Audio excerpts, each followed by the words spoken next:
ஈஸியாக டேஸ்டியாக சிக்கன் சால்னா எப்படி செய்கிறதுன்னு பார்க்கலாம்.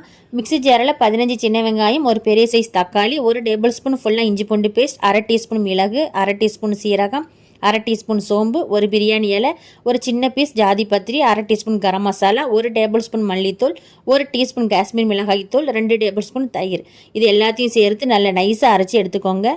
பேனில் 2 டேபிள் ஸ்பூன் எண்ணெய் ஊற்றிடலாம். அரைச்ச மசாலாவை சேர்த்துக்கோங்க. மசாலாவுக்கு தேவையான அளவு உப்பு சேர்த்துடலாம். தீயை மீடியமாக வச்சு 8 நிமிஷம் மசாலாவை வேக வச்சுக்கோங்க. அரை கிலோ சிக்கனை சேர்த்துடலாம். இதில் 2 பச்சை மிளகாய் சேர்த்து சிக்கனை மசாலாவோட 1 நிமிஷத்துக்கு நல்லா கலந்து விட்டுக்கோங்க. 1.25 டம்ளர் தண்ணி ஊற்றிடலாம். உங்களுக்கு எந்த அளவு திக்னஸ் வேணும் பார்த்து தண்ணி ஊற்றிக்கோங்க. சால்னாவுக்கு தேவையான அளவு உப்பு சேர்த்துக்கோங்க.